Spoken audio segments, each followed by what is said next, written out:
오늘 우리에게 주시는 하나님 말씀은 시편 48편 1절에서 14절 말씀입니다. 여호와는 위대하시니 우리 하나님의 성 거룩한 산에서 극진히 찬양 받으시리로다. 터가 높고 아름다워 온 세계가 즐거워하며 큰 왕의 성 곧 북방에 있는 시온산이 그러하도다. 하나님이 그 여러 궁중에서 자기를 요새로 알리셨도다.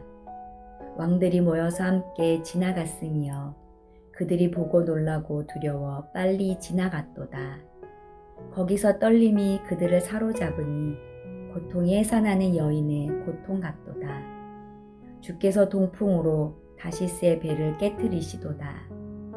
우리가 들은 대로 만군의 여호와의 성 우리 하나님의 성에서 보았나니 하나님이 이를 영원히 견고하게 하시리로다.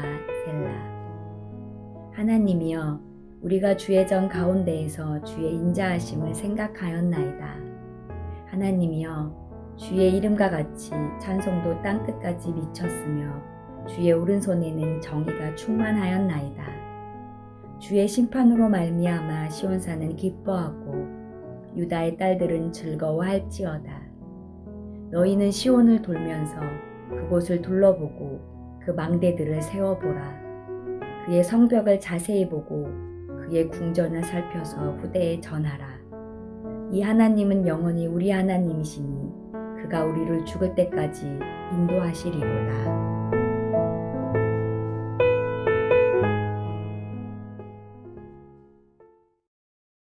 시편 48편은 시온에서 왕으로 통치하시고 시온의 백성을 지키고 계시는 하나님을 찬양하고 있습니다. 이 시편의 메시지는 두 가지로 살펴볼 수가 있습니다. 첫 번째로 하나님은 기계적인 하나님이 아니라 우리가 섬겨야 될 하나님이시다. 그 당시에 고대 근동의 모든 도시들이 사실 저마다 신들을 섬기고 있었습니다. 도시 가운데 아수르는 아수르라는 신을 섬기고 있었고, 도시 바벨론은 마르둑이라는 신을, 그리고 크고 작은 도시들마다 저마다의 우상을 섬기고 있었습니다. 그들이 자기 도시의 신을 마치 도시의 주권자라고 여기는 것처럼 보이지만 실상 그렇지 않았습니다. 이 신들은 자기들을 보호하기 위한 기능을 담당하도록 만든 것입니다. 말 그대로 그 도시 안에 있는 신이고 도시의 한 구성 요소일 뿐 그 이상의 의미는 없었다는 것입니다. 하지만 시온의 거주민들은 그렇지 않다라고 말하고 있습니다. 그들은 고대 근동의 그런 문화를 거부했습니다. 그들은 성의 일부를 구성하는 하나님이 아니라 오히려 자신들이 하나님 안에 속해 있음을 고백하면서 자기들의 도시를 하나님의 도성이다 라고 표현을 한 것입니다. 오늘 본문의 7절인 시편 48편 1절을 보겠습니다. 여호와는 위대하시니 우리 하나님의 성 거룩한 산에서 극진히 찬양 받으시리로다. 바로 하나님을 모든 주권을 가지신 분이다 라고 이해를 한 것입니다. 하나님은 주권적 자유로 백성을 다스리신다. 그 주권적 자유는 하나님께서 하나님 백성에 대한 헤세드, 애정을 근거로 합니다. 이처럼 하나님께서 우리를 다스리신다, 이러한 주제가 시편에 들어있고, 두 번째는 하나님을 예배하는 공동체는 온전한 예배를 통해 하나님에 대한 기억을 공유하고 그 기억을 현재화시킨다라는 것입니다. 예배의 과정은 우리가 볼 때 참 단순해 보입니다. 그냥 잠깐 모여서 하나님을 찬송 부르고 말씀 듣고 기도하고 맞춰지게 됩니다. 그러나 하나님을 높이고 찬양할 때 그 근거는 하나님께서 우리 공동체에게 과거에 베풀어 주신 놀라운 은혜를 기억하면서부터 시작합니다. 과거 공동체가 경험했던 하나님의 은혜에 대한 기억들은 오늘 이 예배를 통해 이제 그 다음 세대로 전달될 것입니다. 다음 세대들은 예배 중에 하나님이 그들의 신앙 선배들에게 베푸신 또 놀라운 은혜들을 생각하며 예배를 또 뜨겁게 드릴 것이고, 그 예배의 힘을 가지고 또 그 다음 세대의 은혜를 전가시켜 줄 것입니다. 생각을 통해 과거의 기억들은 예배와 함께 구체화돼서 오늘을 살아가게 되고, 그리고 또한 미래에도 오늘의 이 삶이 찬양의 이유가 될 것입니다. 예배는 하나님께 대한 이런 공동체의 기억을 되살리는 기능을 하고 있는 것입니다. 학자들은 이 시가 히스기야 시대 때 아수르 왕이 침공해 왔을 때 하나님이 초자연적 역사로 그들을 물리친 사건을 배경으로 한다라고 봅니다. 그렇다면 과거에 있었던 그 놀라운 사건, 하나님께서 한 번에 18만 5천 명을 죽이시고 승리하게 하신 그 사건을 기억하며 뜨겁게 찬양하고 있는 것이고, 이제 이 찬양의 은혜가 후대의 기억으로 남아 하나님을 찬양하는 원동력이 될 것입니다. 여러분 인생 가운데 과거에 어떤 은혜가 있으셨습니까? 정말 고난과 어려운 가운데 하나님께서 역사해 주셔서 우리가 살아났고 회복됐고 다시 걸어갈 수 있었다면, 오늘 이 아침에도 그 기억을 붙들고 뜨겁게 예배하심으로 오늘 하루도 그 은혜의 삶을 살아갈 수 있게 되기를 예수님의 이름으로 축원합니다. 시편 기자는 고난에 처했던 이스라엘을 구원해 주신 하나님의 위대하심을 찬양하고 있습니다. 여호와는 위대하시니 우리 하나님의 성 거룩한 산에서 극진히 찬양 받으시리로다. 연이어서 거룩한 성 시온의 높고 크고 아름다움을 온 세계가 즐거워한다라고 노래합니다. 2절입니다. 터가 높고 아름다워 온 세계가 즐거워하며 큰 왕의 성 곧 북방에 있는 시온산이 그러하도다. 사실 얼마나 위대한 찬양의 소리가 울려 퍼지고 있는지 모릅니다. 사실은 이 시온산보다 높고 큰 성은 얼마든지 있었습니다. 또 역사상 자주 침공을 당했던, 그리고 노략당했던 시온성이 아름답다라는 이 표현도 선뜻 와닿지가 않습니다. 그러나 시편 기자는 시온성의 어떤 규모나 외관을 찬양하고 있는 것이 아닙니다.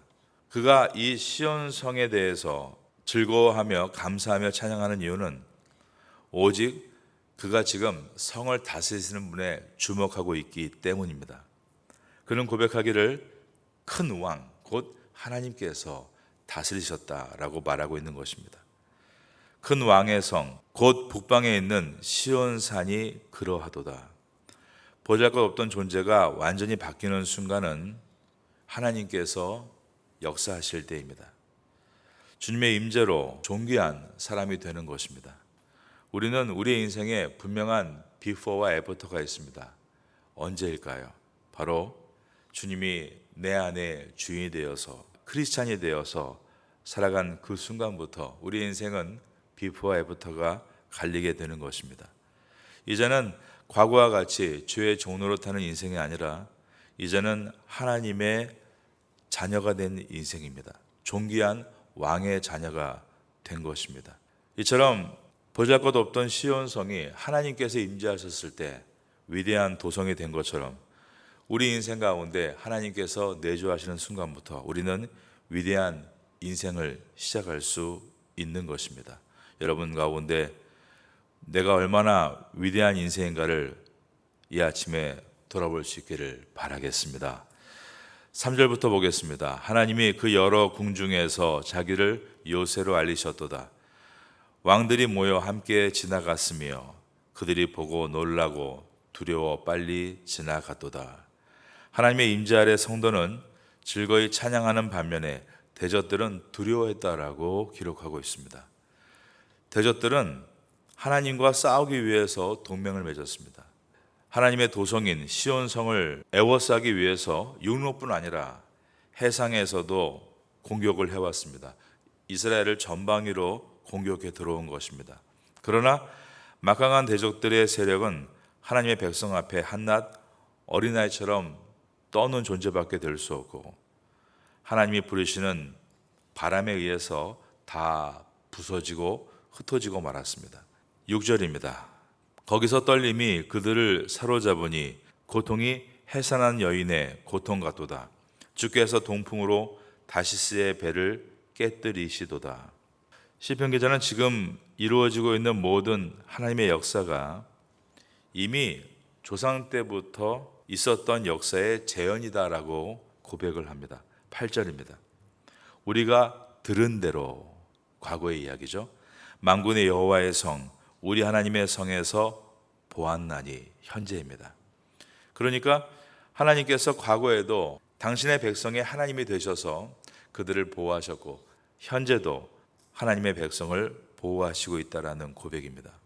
또한 그것을 볼 때 미래도 하나님께서 반드시 하나님의 백성을 보호하신다.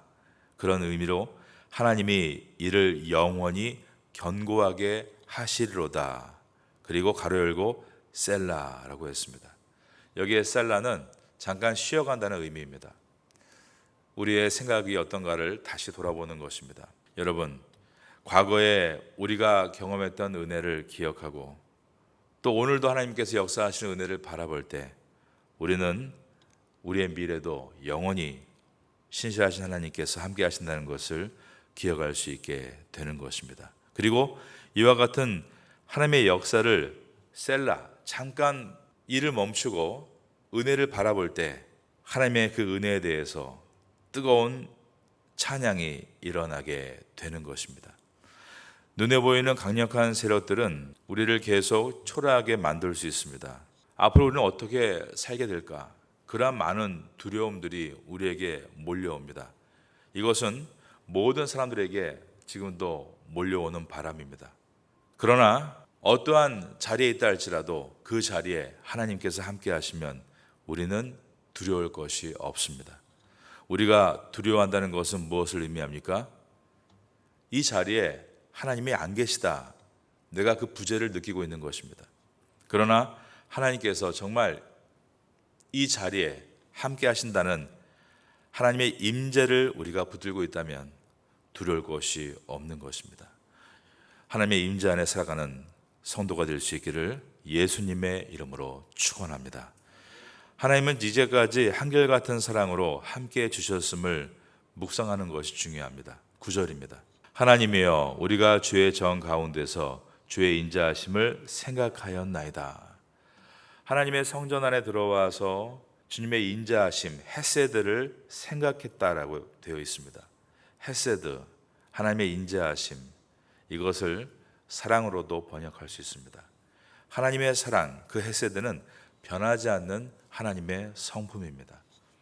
하나님이 어떤 분이신가 하는 묵상이 깊어질수록 하나님의 통치를 찬양하고 기뻐할 수밖에 없는 것입니다. 그러므로 10절에 보면 하나님이여 주의 이름과 같이 찬송도 땅끝까지 미쳤으며 주의 오른손에는 정의가 충만하였나이다 고백했습니다. 11절에서는 주의 심판으로 말미암아 시온산은 기뻐하고 유다의 딸들은 즐거워할지어다 노래한 것입니다. 이처럼 하나님의 사람은 대적들의 공격에도 전혀 훼손되지 않는 하나님의 은혜를 만나게 되는데 하나님께서는 12절에서 말씀을 하셨습니다. 시온의 망대가 훼손됐는지 한번 세밀하게 살펴보아라. 너희는 시온을 돌면서 그곳을 둘러보고 그 망대들을 세어보라. 수많은 공격에 의해서 엄청나게 멸망당했던 이 시온이 그러나 다시 회개하고 돌아올 때 하나님의 회복을 통해 보면 훼손된 것이 없다라는 것을 보게 될 것이다. 13절입니다. 그의 성벽을 자세히 보고 그의 궁전을 살펴서 후대에 전하라. 이 말씀은 이스라엘의 역사를 압축적으로 보여줍니다. 하나님께서 약속하신 가나안 땅에 들어가서 하나님의 눈이 거하는 예루살렘 성전을 세웠습니다. 시온산에 세운 것입니다. 하나님께서 그들에게 엄청난 은혜와 번영을 주셨습니다. 왜냐하면 하나님은 헤세드의 하나님이시기 때문입니다.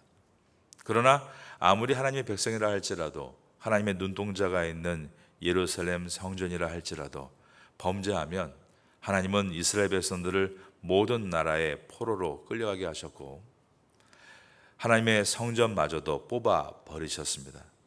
그러나 회개하고 돌아오면 그들이 어디에 있든지 하나님께서 그들을 부르시고 다시 약속의 땅에 돌아가게 하셨고 예루살렘 성전을 짓게 하셨습니다. 시온을 돌면서 그것을 둘러보고 그 망대들을 세어보아라. 나라 없이 영토가 없이 망했던 이스라엘 백성이 지금 이스라엘 땅에 살고 있습니다. 이 시편을 읽으면서 이스라엘을 한번 순례여행을 하면 정말 하나님은 살아계시는구나.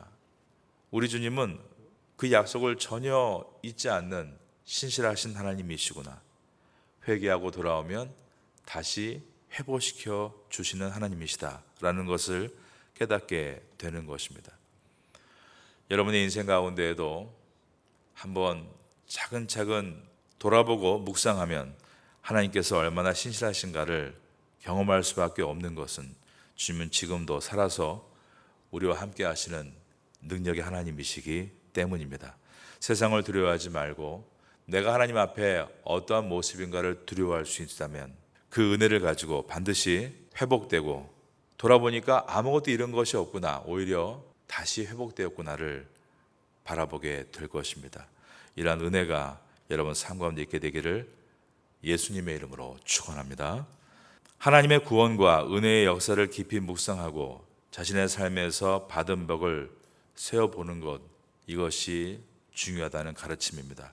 바로 영원하신 하나님이 영원토록 인도하신다는 사실을 말입니다. 마지막 절 14절을 보겠습니다. 이 하나님은 영원히 우리 하나님이시니 그가 우리를 죽을 때까지 인도하시리로다. 여러분, 하나님은 여러분과 영원히 함께 하시는 하나님이십니다. 여러분이 죽을 때까지 하나님이 여러분을 절대 포기하지 않고 지켜주시는 것입니다. 그리고 죽고 난 후에도 끝이 아닙니다. 우리는 죽음을 새로운 생명의 문으로 믿고 있는 성도들입니다. 하나님은 약속하셨습니다. 오늘 너와 내가 함께 낙원에 이르리로다. 우리의 인생의 모든 영역에서 영원토록 우리를 인도하시는 하나님이심을 바라볼 때 세상에서 담대하고 은혜 가운데 승리할 수 있게 되는 것입니다.